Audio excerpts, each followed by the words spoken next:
Olá pessoal, meu nome é Rodrigo Leite Ferreira Cabral, serei o professor de vocês de Código de Processo Penal, da matéria do processo penal. Eu sou promotor de justiça no Ministério Público do Estado do Paraná e doutor em Direito Penal pela Universidade Pablo de Olavide. Tá?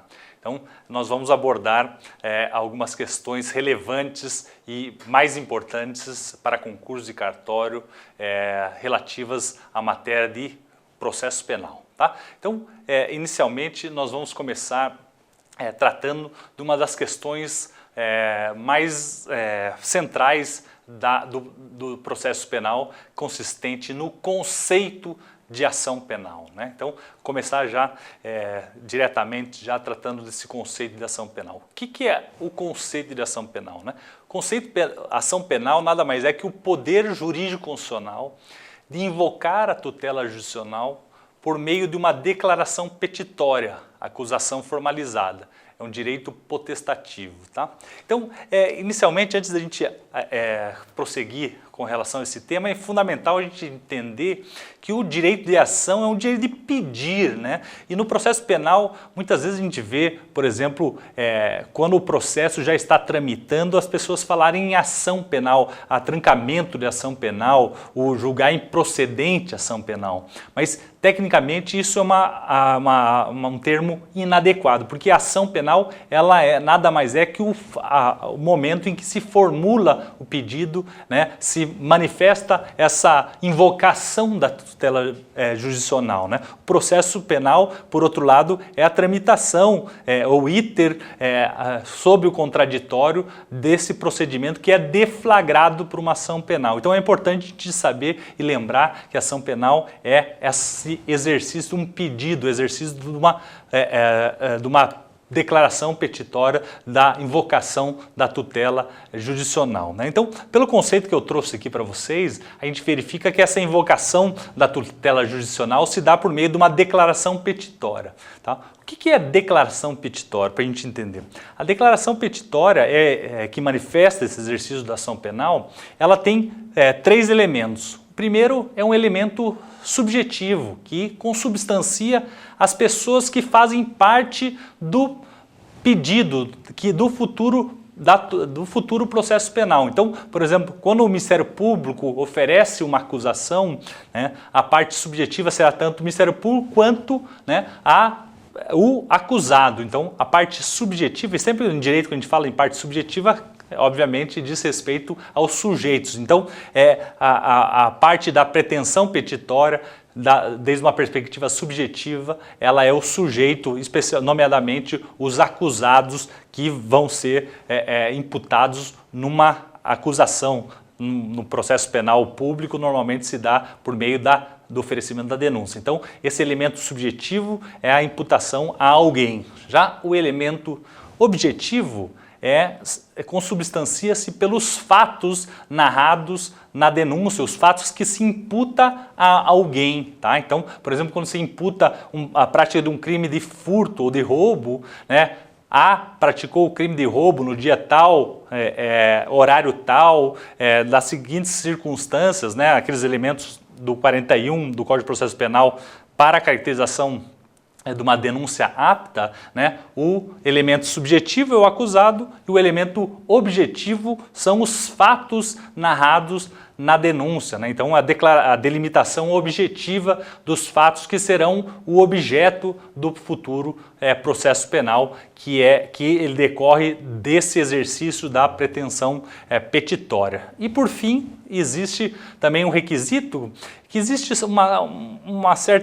alguns autores entendem que não é necessário, outros entendem que mas me parece interessante trazer para vocês. Então, esse requisito é o requisito da atividade, ou seja, essa denúncia, esse exercício da acusação deve ter um elemento subjetivo, que é o acusado, ou objetivo, que são os fatos narrados, e uma atividade, que essa atividade é consubstanciada por um pedido de deflagração desse processo penal, um pedido inclusive de condenação. Existem alguns ministérios públicos, e até me parece adequada essa orientação, que recomendam que não se impeça já na denúncia a condenação do acusado, porque não há a possibilidade naquele momento pré-processual ainda de fazer um juízo definitivo se a pessoa deve ser condenada ou não. Então recomenda-se que se faça esse pedido ao final, nas alegações finais. Mas implicitamente há sempre uma pretensão petitória de deflagrar-se, né, de oferecer a denúncia, de iniciar um processo penal. Então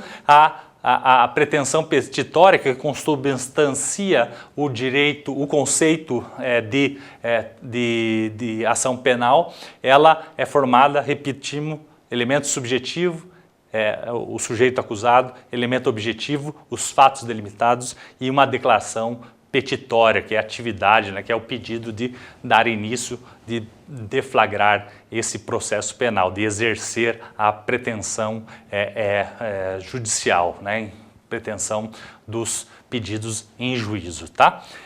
Sobre as características desse conceito de ação, a gente pode trazer lá com base no professor Auri Lopes, né, Júnior, que é um direito potestativo, né, é um direito público, né, é um direito autônomo, mas conexo instrumentalmente ao caso penal. É um direito potestativo porque o seu exercício não depende de um reconhecimento de terceiros, né? Ele pode exercer, pode ser rechaçado esse direito, mas ao pedir, antes de pedir a parte autora, no caso normalmente o Ministério Público, não tem que pedir autorização para ninguém, ele realiza essa pretensão independentemente da autorização de ninguém. Claro que ela pode ser reconhecida ou não reconhecida, pode ser julgada procedente, pode verificar se estão presentes ou não os direitos, as condições da ação, mas o fato é que esse exercício ele é potestativo. Ele é público porque ele se dá no meio de um processo público. O direito de ação é um direito constitucionalmente reconhecido e reconhecido também pela doutrina como um direito público, né, autônomo, porque ele é desvinculado, ele não aqui rechaçam-se aquelas teorias que vinculam absolutamente o direito de ação ao direito material de fundo, né? Então, dentro da teoria processual penal, entende-se que ela é uma teoria desvinculada do direito material, ainda que tenha que existir um nexo de instrumentalidade ao caso penal. Então, ainda que seja autônomo esse direito, o direito de ação seja autônomo ao direito material, é fato que há uma conexão instrumental entre eles, tá? Então, deve haver uma vinculação instrumental entre eles, tá? Então, esse é o conceito, essas são as características da ação penal. Então, é o direito potestativo, público, autônomo, mas conexo instrumentalmente ao caso penal. Tá bom, pessoal? Então, basicamente esse é o conceito de ação penal, tá? Que a gente traz para vocês com as suas características mais relevantes. Esse direito de ação, né, esse direito de provocar a tutela jurisdicional, ele é um direito que tem condições, não é um direito incondicionado, apesar de ser potestativo, para que ele seja reconhecido, ele tem que preencher determinadas condições, e são as denominadas condições da ação processual penal. Aqui também é importante diferenciar as condições da ação civil das condições da ação penal. A teoria do processo penal desenvolveu ao largo dos últimos anos, aí dos últimos 30 anos, digamos assim, vem desenvolvendo as características, a autonomia científica das condições da ação, ou seja, as condições do processo penal, da ação penal, são distintas daquelas condições da ação civil, tá? Então, a doutrina mais avançada tem identificado pelo menos 4 condições, ou melhor, são 4 as condições que, para o exercício da ação penal. A primeira delas é que, para que seja reconhecido, para o exercício da ação penal, condição para o exercício da ação penal, que exista uma aparência de crime. Está previsto esse requisito lá no 395, inciso 1º, né, que o fato imputado tem que ser aparentemente criminoso, né, não pode, é o denominado fumus comissi delicti, não pode denunciar, por exemplo, por um fato atípico, por um delito já revogado, por exemplo, o delito que antes existia de sedução, o delito de vadiagem, né, o delito de mendicância, duas últimas contravenções penais que já eram claramente constitucionais, mas foram revogadas. Então, para que se denuncie, para que se possa exercer o direito de ação, deve o fato criminoso ter aparência de crime, né? Então, não há juízo de certeza, mas aqui um juízo de aparência, o juízo inicial, né? Não, o juízo de certeza só vai chegar depois de exercida a ação penal e julgado ao final o processo penal, tá? Então, o primeiro requisito, aparência de crime, né? O fumus commissi delicti. O segundo requisito é a punibilidade concreta, tá? Então, não pode incidir ao caso nenhuma causa extinção da punibilidade, não pode ter o réu, o acusado não pode estar, não pode ter falecido, não pode estar principalmente prescrita a pretensão punitiva, né? Não pode ter ocorrido escrita a pretensão punitiva pela prescrição ou mesmo pela decadência. Então, são esses os requisitos da punibilidade concreta, estão previstos lá no 397, inciso 4º do Código de Processo Penal.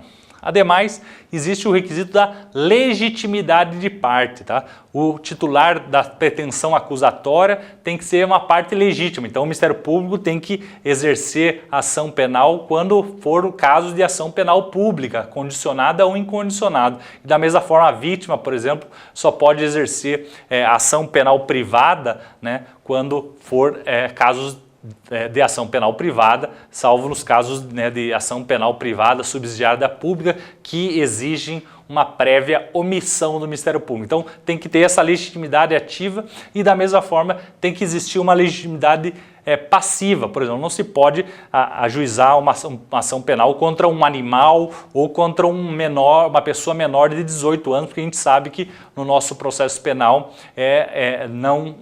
a gente tem lá o requisito da culpabilidade. O primeiro requisito da culpabilidade é a imputabilidade. Então existe no nosso sistema uma presunção absoluta de inimputabilidade para os menores de 18 anos. Então nenhum processo penal pode ser instaurado contra um adolescente, né? Muito embora seja possível lá no âmbito socioeducativo do Estatuto da Criança e do Adolescente deflagrar uma persecução de natureza socioeducativa. Aqui, no caso de processo penal, a pessoa tem que ser maior de 18 anos. Então, caso existir um oferecimento, uma denúncia contra um adolescente, obviamente haverá um nítido caso de plano constatar a sua ilegitimidade ativa. Então, a legitimidade é tanto ativa quanto passiva, tá? Então, o suposto autor do delito, tá? E o último é o requisito da justa causa, que está previsto lá no Código de Processo Penal, artigo 395, inciso 3º, que nada mais é do que a prova da materialidade e os indícios da autoria. Então, a justa causa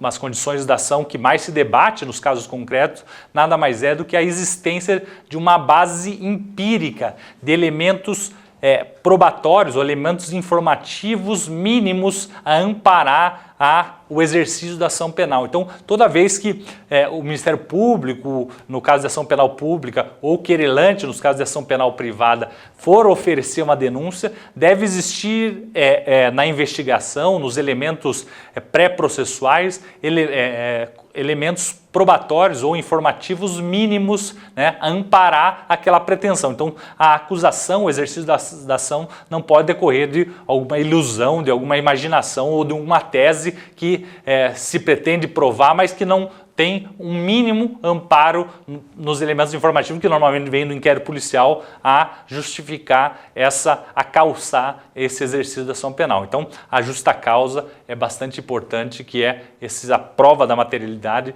e os indícios de autoria, tá? Então, com isso, a gente termina essas condições da ação, que são, repetindo, a aparência do crime, o fumus commissi delicti, a punibilidade concreta, a legitimidade de parte e a justa causa. Todos esses são as condições da ação do processo penal, né? Um pouco diferente das condições da ação civil. Então é importante, claro, isso é de acordo com a teoria mais avançada, mais moderna, né? Existem alguns autores mais tradicionais, mais antigos, que ainda usam os mesmos condições da ação civil, mas aqui, na verdade, acaba havendo uma confusão entre institutos de natureza e com natureza, com finalidades e com consequências bastante distintas, o processo penal e o processo civil.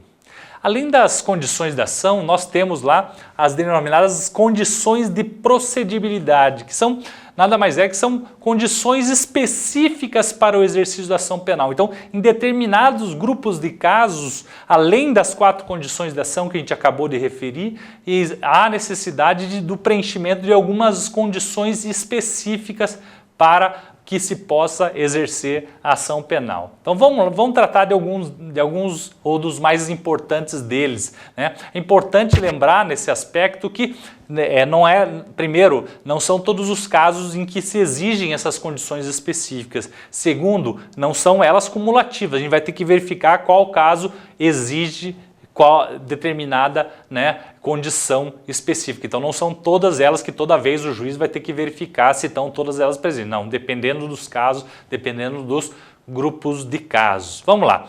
O primeiro é a representação, né? Representação, ela é uma condição de procedibilidade naqueles delitos que são de ação penal pública condicionada à representação. O que é representação? A representação nada mais é do que uma autorização que o Ministério, que a vítima ou seus familiares dão para que o Ministério Público dê prosseguimento à tramitação, ao exercício da ação penal. Então, por exemplo, os crimes que são de ação penal pública condicionada, o exemplo mais frequente seguramente é o da lesão corporal de natureza leve, que se deflagra mediante ação penal pública condicionada à representação, para que o Ministério Público, para que se dê inclusive início à investigação e para que se possa exercer a ação penal, o direito de ação penal, a potestade de ação penal, ela depende dessa representação, que nada mais é que uma autorização da vítima ou dos seus familiares para que se dê a persecução penal. Importante assentar aqui no que diz respeito à representação, que ela não exige nenhuma condição específica, nenhuma formalidade nenhuma formalidade especial, basta inferir-se da investigação que a vítima tem interesse em dar início à persecução penal.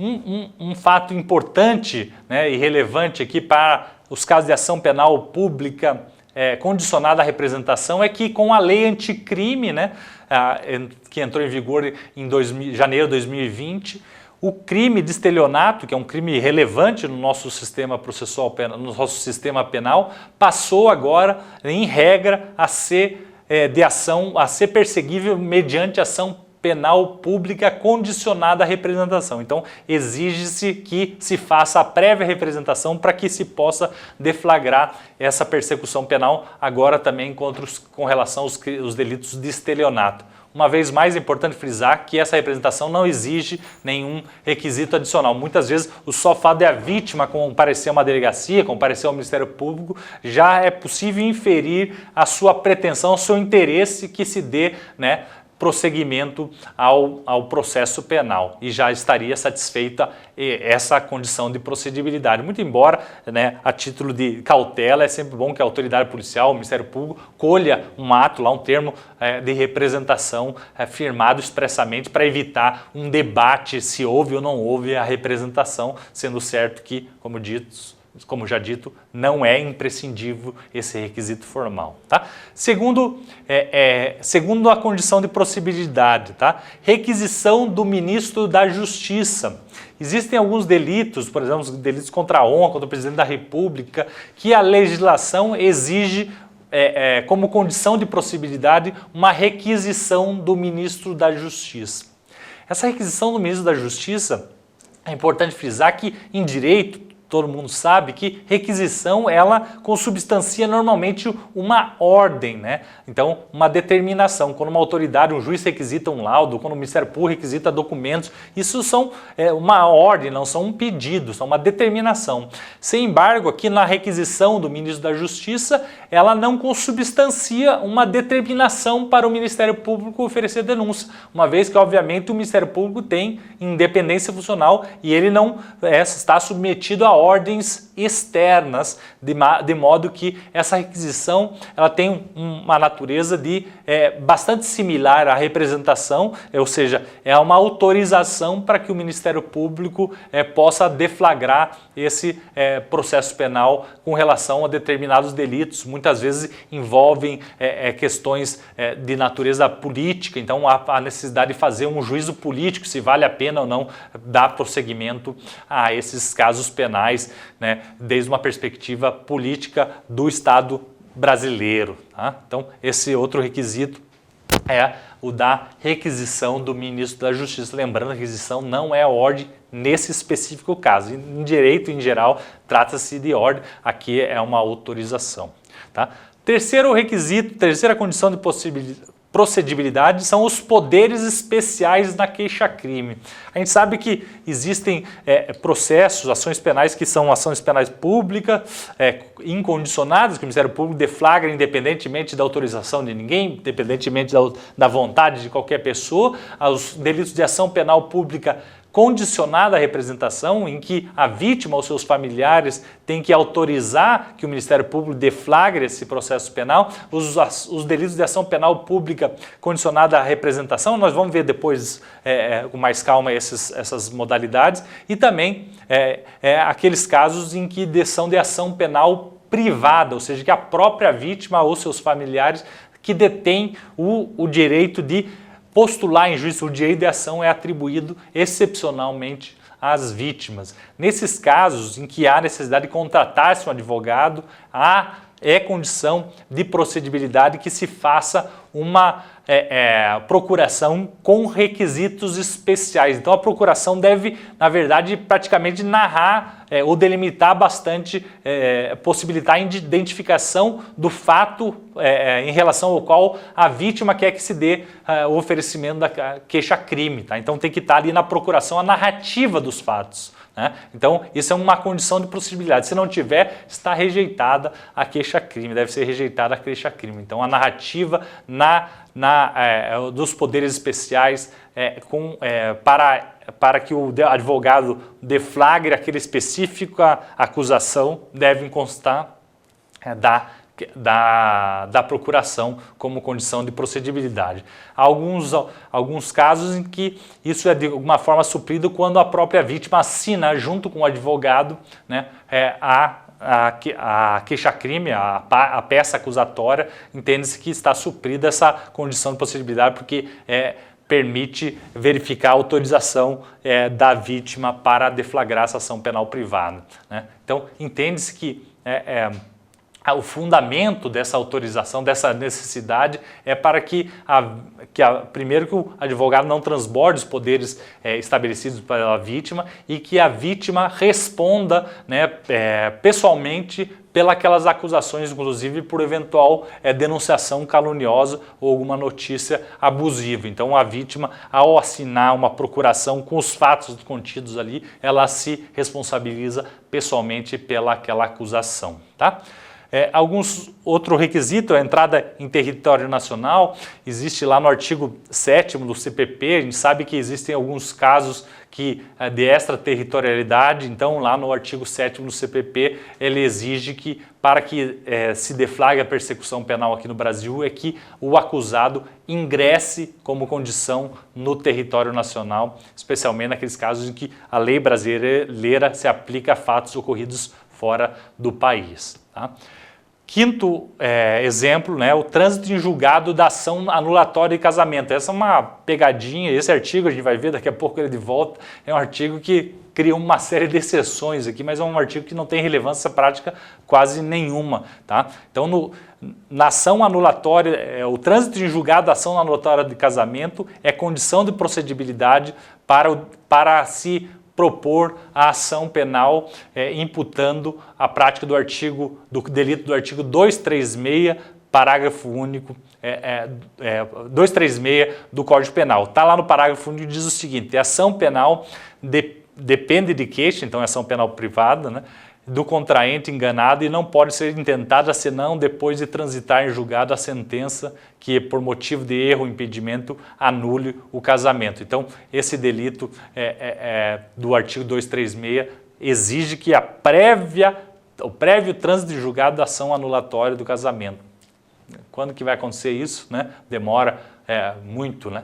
Mas, de qualquer forma, é um delito que não tem uma consequência prática maior, tá?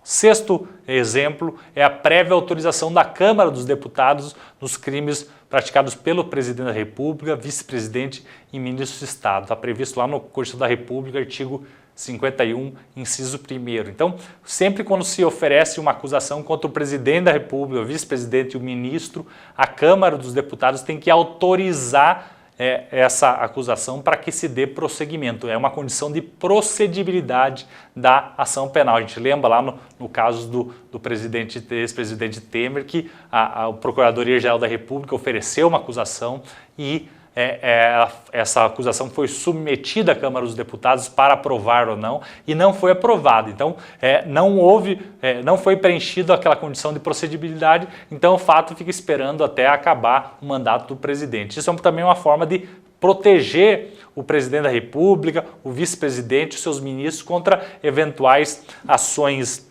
assodadas e mesmo permitem fazer um juízo político de oportunidade e conveniência do prosseguimento dessa ação penal durante o mandato do presidente e do vice e do ministro. Então, mais um exemplo de condição de procedibilidade. Sétimo é o exame pericial nos crimes contra a propriedade imaterial, está previsto lá no artigo 525 também do Código de Processo Penal, exige para que oferecida a denúncia o prévio exame pericial, no caso de crimes contra a propriedade imaterial, também é uma condição de procedibilidade que não tem tanta consequência prática, ainda que mais do que a da anulatória de casamento.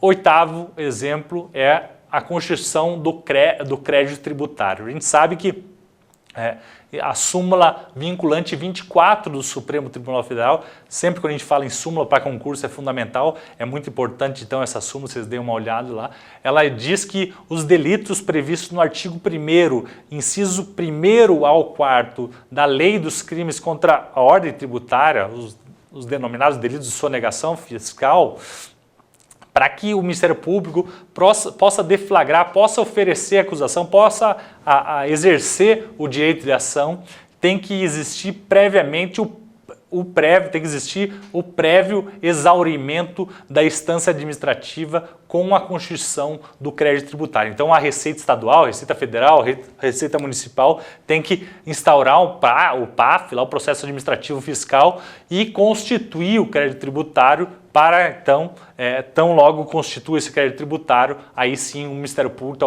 está autorizado a oferecer a denúncia nesses casos, né? Então, só lembrando aqui que enquanto tramita esse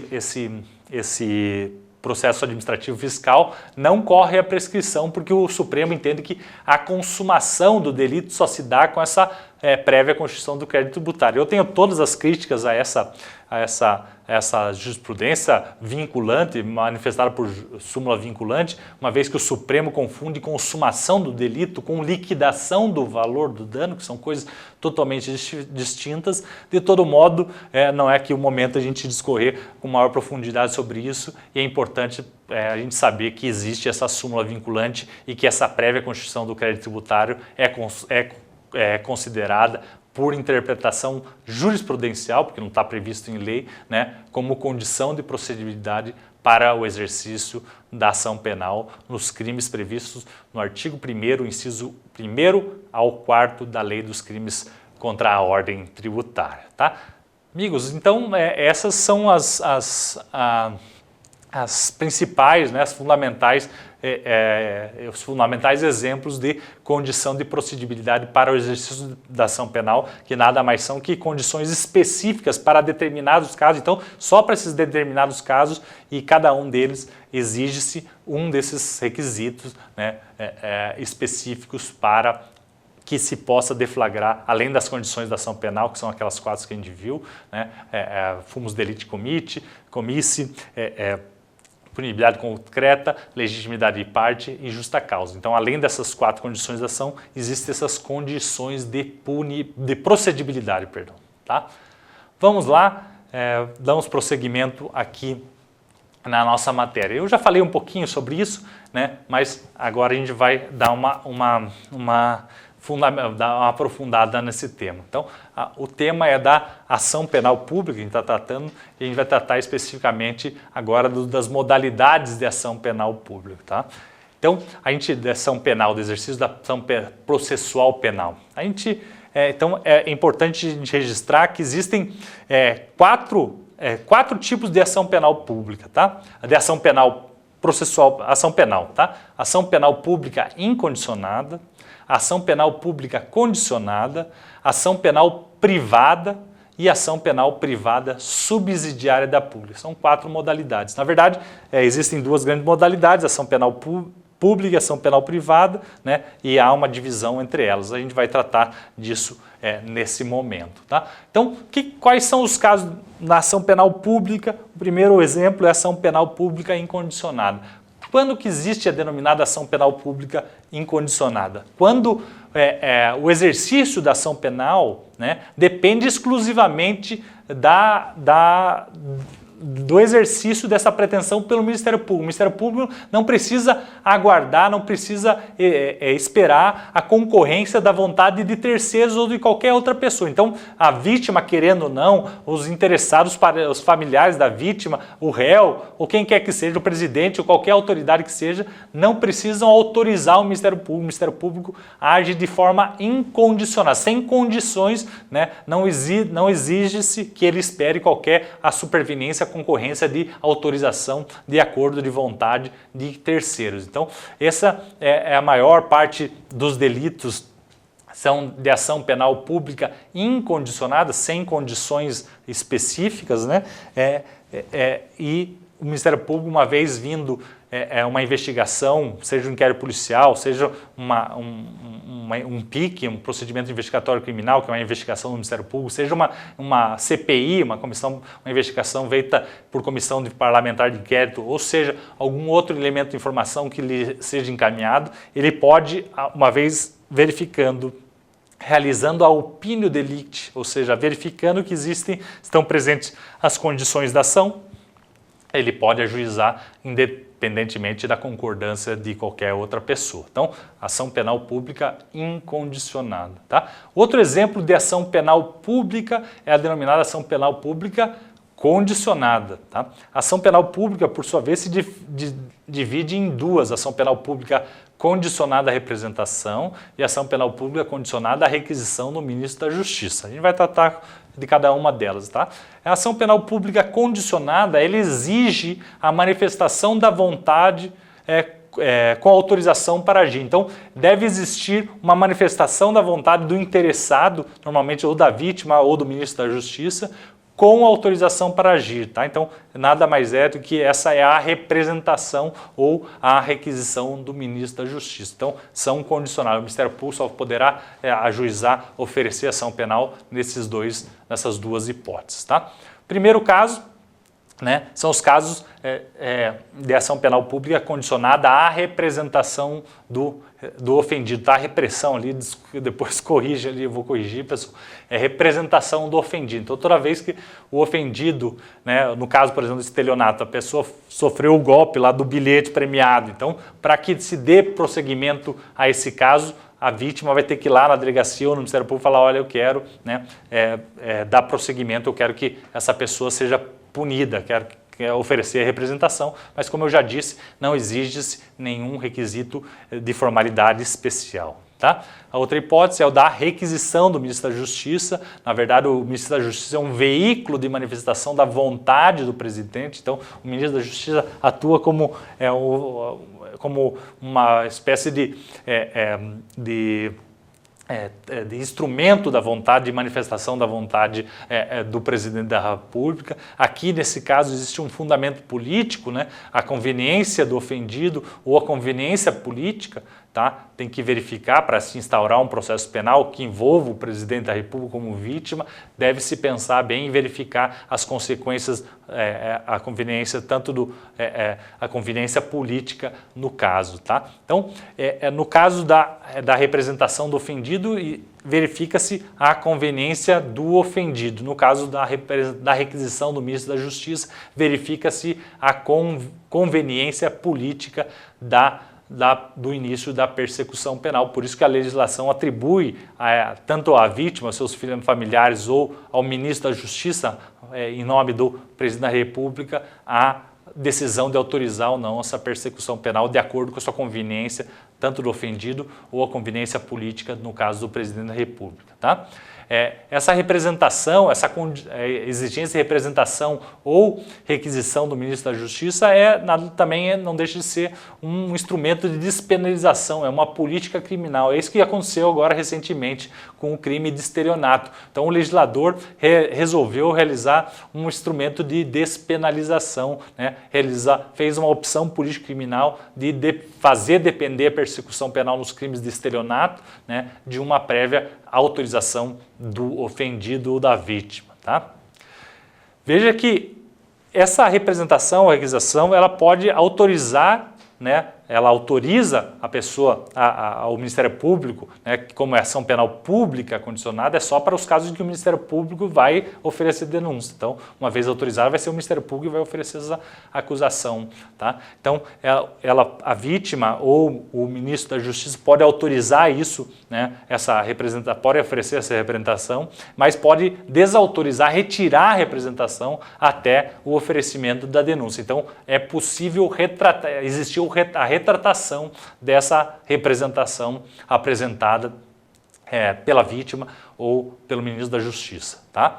Artigo 102 do Código Penal e 125 do Código, 25, perdão, do Código de Processo Penal. Tá bom? Dando prosseguimento lá, agora vamos para a ação penal privada. Né? A ação penal privada ela tem um outro fundamento político. Né? Ela tem um fundamento político que dá à vítima a decisão sobre a conveniência de submeter-se ao denominado streptio iudice. Né? O que é o streptio iudice? É o constrangimento, né? A publicização, né, do fato num processo penal. Então, cabe à vítima decidir, porque normalmente esses delitos relativos que são perseguíveis por meio de ação penal privada, se são delitos que atingem de forma bastante específica a vítima na sua pessoa individualmente, né? Então atinge individualmente a vítima e normalmente não há uma transcendência de interesse público nesses casos. Então o legislador fala, olha vítima, então fica a seu critério, se você quiser dar prosseguimento, você dá, se você quiser, e com isso vai submeter o caso a publicidade do foro, o streptio iudice, né? E se não quiser, fica também ao teu critério, não há nenhum problema nisso. Tá? Só lembrando que essa ideia de streptio iudice nada mais é do que a publicidade, né? O constrangimento que causa a publicidade, levar o fato a conhecimento de terceiros no foro, né? Num juízo, né? Ela tem uma origem bastante relevante na legislação que dizia que os delitos de estupro eles eram perseguíveis somente por meio de ação penal privada. Tá?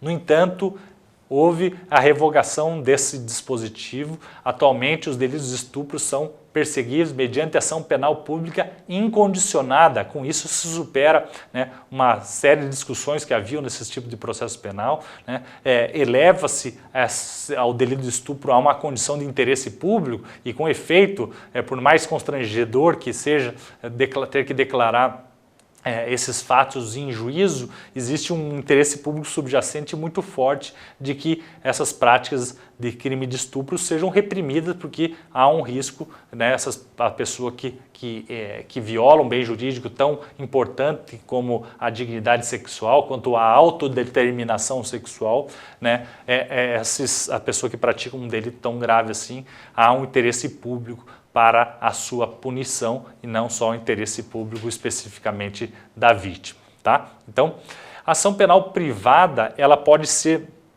dividida em duas, tá? Existe a ação penal privada comum ou ordinária, em que é a mais tradicional, a mais geral, que a vítima ou seu representante podem oferecer ação penal privada, tem que contratar advogado, né, tem que constituir advogado na procuração. Lembro que é a condição de procedibilidade que se declare, narre o fato na procuração, então tem que buscar um advogado para fazê-lo. Então essa é uma ação penal pública comum ordinária. Existe a denominação